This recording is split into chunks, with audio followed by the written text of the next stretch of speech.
Welcome and thank you for joining us today. I am Jessica Jackson, Communications Specialist with Texas A&M Forest Service, and I'll be hosting today's webinar. It's a 2016 weather update. Let's go ahead and get started. So on your screen you should see today's agenda. I'll briefly go over who we are, why an update is needed, then Tom Spencer will go over the 2016 weather outlook, followed by Stuart Coombs, who will do a wildfire prevention message, followed by Don Hahnemann, who will go over fire reporting, and lastly, I'll go over a few resources that should be useful to you. So first, who are we? We were created in 1915 out of a need for a conservation plan and state forester for Texas. We're a state agency under the Texas legislature charged with conserving forests and natural resources, along with protecting lives and property. We're also a member of the Texas A&M University system. You can learn more about us at tssweb.tamu.edu. So why an update? Well, we've seen inconsistent weather forecasts, which Tom Spencer will go over more in depth.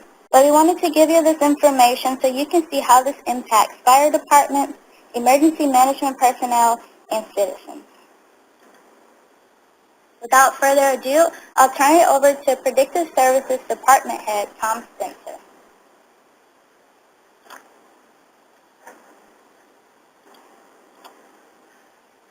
Hello everyone, Tom Spencer, and appreciate the opportunity to kind of provide an update on where we are with the winter-spring fire season outlook. Initially, kind of going back to when we did the original one earlier, we had thought that, with the forecast of an El Nino winter that everything was looking pretty good as far as precipitation goes for the state at the time, temperature and all that. So how has it played out? Well, it hasn't quite gone like we had thought it would go. So what's going on? Aren't we in an El Nino? Yes, we are. So where's the rain? And what about the fires and the fuels? What's happening there? Well, does an El Nino mean cool and wet conditions in the winter? Well, yes, most of the time it does. And what you see on this graphic here, I put a little circle over the state of Texas that shows that typically when we have an El Nino winter and spring that we generally do get wet and cool conditions across the state, and we have a pretty good record, historical record of El Nino events going all the way back to 1950 to pull from, and so most of those events have produced the cooler and the wetter conditions across the state. So if it's happened, so what are the exceptions? When has it not happened before? And so we're looking back in time. We had a fairly strong El Nino event in the winter of 97, 98, and looks very similar in strength and everything, signature and everything to this year, 2015, 2016 El Nino. And so what happened in the winter and spring in 98? Well, we had an active spring and early summer fire season that year. Produced some pretty good fires. Not saying this year will be exactly like that, but it has happened before where we've had a strong El Nino like we're in right now, and we did see dry conditions rather than wet conditions. And it's also happened before when we had an El Nino that moved from the summer into the fall, just like we saw in this last year, where we had a dry late summer, early fall fire season in 1982, 87, 92, and of course this past year in 2015. So it doesn't mean every time when we have an El Nino we're going to get the cool and the wet conditions. So we have seen it in the past. The last one occurring in the winter spring back in 1998, and it did produce a fairly active fire season at that point. So that's sort of kind of some concern for us looking at the comparison between this year and that year. Looking at the impacts on the weather, this graphic on the left shows you what the forecast for the precipitation was for the month of January, and you can see that it was fairly good indication of above normal precip chances for the state. But the image on the right shows what we actually received. And everything in the reds, whites, or the oranges, browns, depending on how it shows up on your screen, are all below normal precipitations. And you can see that across the central part of the state there, we were way below normal for the month of January, and it covers a pretty large area of the state. So it didn't pan out in January like it was originally forecast. So moving ahead to February, you can see the image on the left is the forecast image for the month of February again, sticking with climatology for an El Nino event, showing good chances for precipitation across the state. The image on the right is showing the precipitation that we have actually received through the middle of February, and everything in white is no rain at all. And where we did get rain, you can see that in the reds, again the reds, browns, and yellows representing that it was way below normal for this time of year. So coming out of January and then where we are now, here we are in the middle of February, we are much below normal as far as precipitation goes, and our anticipation was coming into this winter that we would have, that would either be at or above normal in precipitation. So what this has done is it's produced an emerging area of dryness across the state of Texas. And one of the ways we look at that is through a National Fire Danger Rating System component called the Energy Release Component. The Energy Release Component, or ERC for short, is a way to capture the amount of heat being generated by wildland fuel in a certain area, whenever it burns, and it correlates very well to how available those fuels are to burn. The higher up the ERC chart it goes, the hotter that fire burns, which means that it also indicates to how available that fire is to burn, how hard that fire, if we had a fire, would be to put out. And so as we watch the ERC, we watch them in these areas called predictive services areas. And you can see that we have two predictive service areas up there. The one on the left is the high plains. And a predictive service area is basically an area of the same climate, like same temperature, same precipitation patterns. So we monitor the high plains, which is basically the panhandle region of the state. And you look at the chart and you can see that, the top red line represents the historical maximum ERC value on any given day. The squiggly gray line represents the average for the data period. The blue line represents what we saw last year. And then the dark black line is where we are so far this year. And you can see that since early January, we've been slowly creeping up. They're now above average, and we're approaching those gray lines. You can see those gray lines that run across sort of the top of the straight gray line, sort of top of the chart there. That lower one is called the 90th percentile line, where if it reaches that and crosses it, it reaches the top 10% of the historical record. And we call that the critical level of fuel dryness. If it reaches the next one, the 97th percentile, it gets into the top 3% historical record. We call that extremely critical fuel dryness areas. And this is a national norm that's used all across the nation by fire responding agencies to identify, critical levels of fuel dryness. You can see that in the high plains, which is the panhandle area around Amarillo, that we've been slowly climbing up towards that critical level of fuel dryness. We're above normal right now here in the middle of February. And if you look over to the right, the one on the right is called the Rolling Plains Predictive Service Area. And that's basically the big country area from Abilene to Lubbock up to Childress and that area there.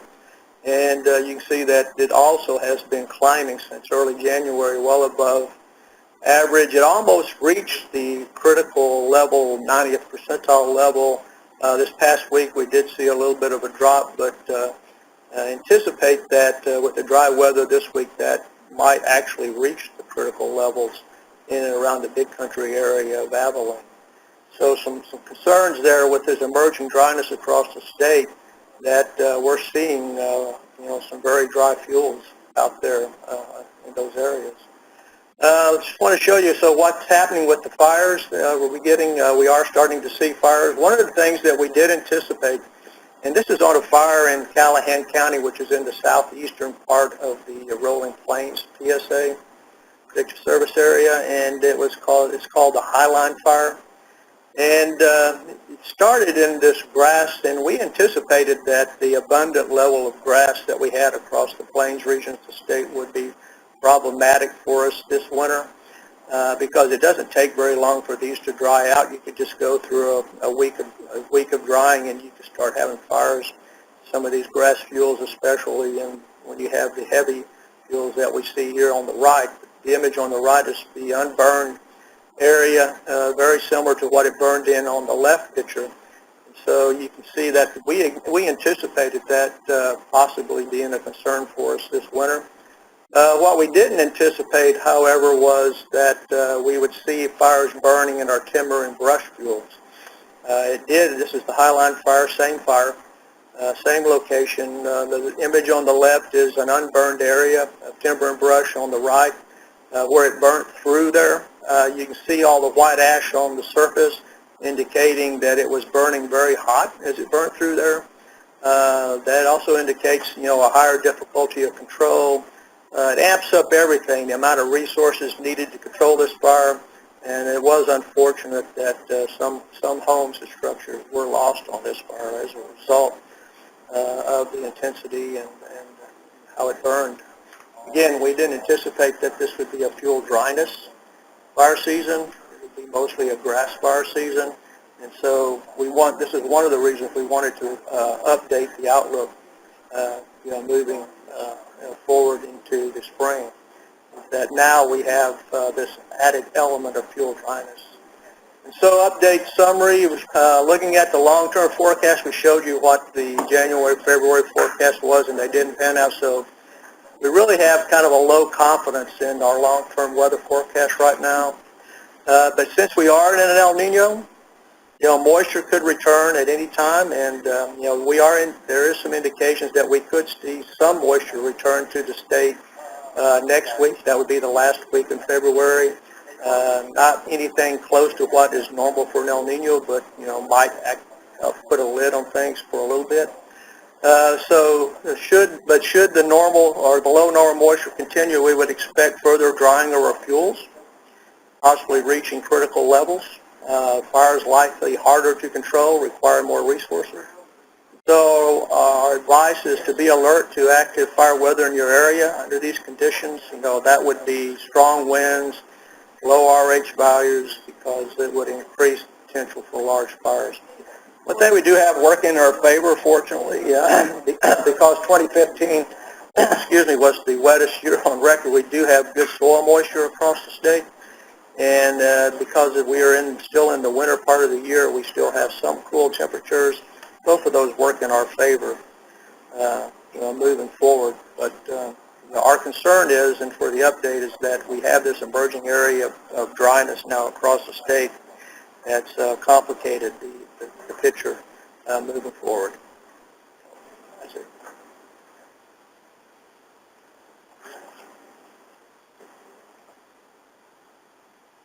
Thank you for that update, Tom. Now, Wildland Urban Interface Specialist Stuart Coombs will go over some wildfire prevention tips. Thank you all once again for joining us. As Jessica mentioned, my name is Stuart Coombs, and I'm a Wildland Urban Interface Specialist with the Texas A&M Forest Service. I'm based out of the W.G. Jones State Forest in Conroe, and this will be my 15th season as a wildland firefighter. My duties include participating in a variety of wildfire mitigation and prevention programs, but today I'd like to share a few tips on how to prepare for wildfire prevention, and safety this fire season. Being FIREWISE is a proactive approach to wildfire prevention by properly assessing risk to a home or property and implementing preventative measures. The idea is for a home to be able to stand alone or survive if a wildfire passes through the area. This can be done by creating a FIREWISE landscape or managing vegetation, or as we firefighters call it, fuel, near the home to keep the fire close to the ground and of low intensity. Basically, if you can visualize the arrangement and the continuity of the vegetation being overgrown, dense, volatile on one end of the spectrum to short green grass on the other. FIREWISE construction, or using building materials less susceptible to wildfire impacts, is another way to prepare and mitigate against wildfire. We use the terms home ignition zone and defensible space as ways to define these concepts around the structure. The graphic illustrates how FIREWISE landscaping techniques are implemented. This goes from stacking firewood away from the home, removing brush, limbing trees. These are just a few simple ways homeowners can limit fire spread if a wildfire was to occur. During a wildfire, homes can be lost through direct flame impingement or direct flames or a wall of flame overtaking the structure. However, most of the times homes are lost due to ember intrusion or embers traveling from a burning tree or other fuel source and traveling up to several miles away, then landing in a receptive fuel bed on or near the structure itself. Being embers aware is identifying those wood piles, dirty gutters, leaves, open eaves, and even lawn furniture or anywhere an ember could land and cause further spread. Eliminating these ember receptors are as easy as cleaning gutters, screening attic and soffit vents, and skirting eaves and foundations.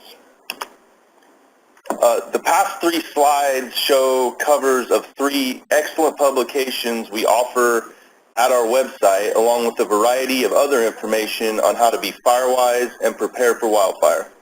This information and publications can be found at the link on the bottom of your screen. Another program we are involved in is called Ready, Set, Go. The Ready, Set, Go program provides resources to help prepare for a wildfire or other types of emergency evacuations. As firefighters, we want to get in there and start fighting the fire and not have to dedicate time and resources to evacuation procedures. The goal of Ready, Set, Go is to promote safety by following these basic tenets. It's being ready around the home with the FIREWISE concepts we've discussed, but also assembling emergency supplies, important belongings in a way that are easily accessible or in a safe place. Planning escape routes beforehand, ensuring those residing in the home know the plan of action. Things like that will really help being ready in the event of a wildfire. Being set is staying aware of the latest news and information from local media and fire departments, and go means go early. Follow your personal wildland fire action plan. Doing so will not only support your own safety, but this will allow firefighters to easily maneuver resources to best combat the fire. Don't hesitate, act early, and act decisively. A fire prevention tip I'd like to share is 9 out of 10 wildfires in Texas are human-caused, with most of them starting from debris burning or burning green waste in a pile or burn barrel and lighting adjacent fuels. Here are some tips from SmokeyBear.com about considerations when selecting a burn site and properly burning debris. For sure, comply with local regulations. Contact your local fire department in advance to confirm that burning is allowed. Check the weather forecast. Call your local fire department the day you plan to burn and finalize that the weather is safe enough to burn. Choose a safe burning site. A safe site will be far away from power lines, overhanging limbs, buildings, automobiles, and equipment. Prepare the site correctly. The ground around the burn site should be surrounded by gravel or mineral soil for at least 10 feet in all directions. Basically creating that FIREWISE landscape or a fire line around your burn site. If using a burn barrel, make sure it is equipped with the proper features Burn barrels must be made of all metal construction in good condition and properly ventilated with a metal screen on top. Remain with your fire. Don't ever just light a burn pile and leave. Stay till it is completely out, and keep it legal. Always remember that it's illegal to burn plastic, tires, and most other waste products that are not from a tree or shrub. Following these precautions will help prevent unwanted wildfires. It's been my pleasure speaking to you all today, and please be safe out there this fire season. Thank you, Stuart. Lastly, our ESC coordinator, Don Hahnemann, will go over where fire departments can go to make a fire report and how to get a login. Thank you, Jessica. I'm actually going to go through the live website today at fdd.tamu.edu. Looking at the home page, it gives you a login area as well as several questions for what you would like to do. Did you forget your password? You need to change your password?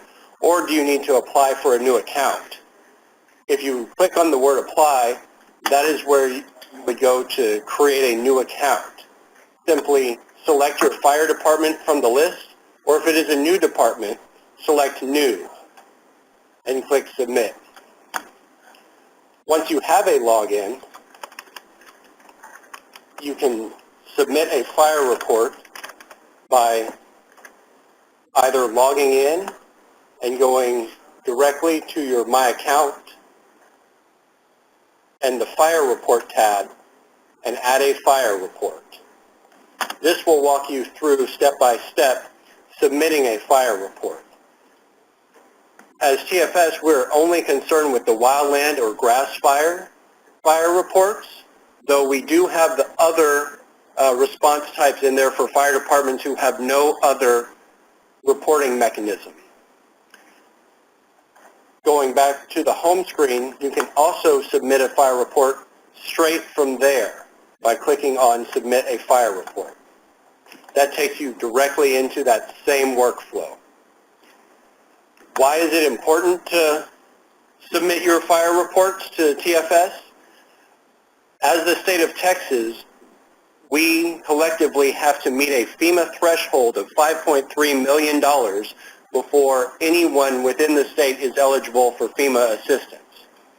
By submitting your wildland grass fire reports, we are able to count that cost towards that statewide threshold. Currently, fire departments since January 1 have reported $167,000 worth of cost towards fire suppression. All reports definitely help on that. A few other resources on the site are the help link down in the footer. This will link you to several PDF reports that will direct you into applying for a new account, creating a new user, logging in, navigating the My Account tab, submitting a fire report, and editing a fire report. You can also add equipment or upload pictures to your account. The other link that I want to direct you to is the Contact Us. There, when you fill out the form, it'll email directly into our help desk, and we will get back with you with any issues. You may also contact us at the phone number listed here at the bottom, 979-458-7306. And with that, I'll turn it back over to Jessica.